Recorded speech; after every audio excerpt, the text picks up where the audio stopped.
നമ്മുടെ ശരീരത്തെ ഒന്ന് പഠനവിധേയമാക്കിയാലോ? മഹാത്ഭുതമല്ലേ നമ്മുടെ ശരീരം?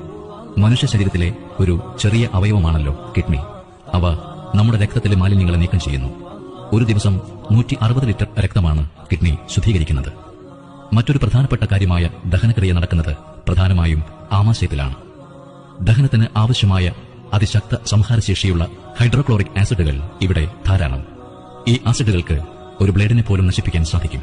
എന്നാൽ ഇവയിൽ നിന്നും ആമാശയം സംരക്ഷിക്കപ്പെട്ടിരിക്കുന്നു. ഇതിനായി ഓരോ 3 ദിവസത്തിലും പ്രത്യേക പാട പുതിയതായി നിർമ്മിക്കപ്പെട്ടുകൊണ്ടിരിക്കുന്നു. ഒരു വ്യക്തിക്ക് തന്നെ അയാളുടെ ആയുസ്സിൽ എത്ര പാടകൾ പണിയുന്നു? അതേപോലെ രക്തക്കുഴലുകളും മറ്റൊരു അത്ഭുതമാണ്. ഒരു മനുഷ്യ ശരീരത്തിലെ രക്തക്കുഴലുകളുടെ മൊത്തം നീളം 96,560 കിലോമീറ്ററാണ്. എന്നാൽ ഭൂമിയുടെ ആകെ ചുറ്റളവ് 40,075 കിലോമീറ്റർ മാത്രം. എന്നുവച്ചാൽ 700 കോടിയിലധികം വരുന്ന മനുഷ്യരിൽ ഒരൊറ്റ മനുഷ്യന്റെ രക്തക്കുഴലുകൾക്ക് തന്നെ ഭൂമിയുടെ ചുറ്റളവിനേക്കാൾ ഇരട്ടിയിലധികം വലിപ്പമുണ്ട്.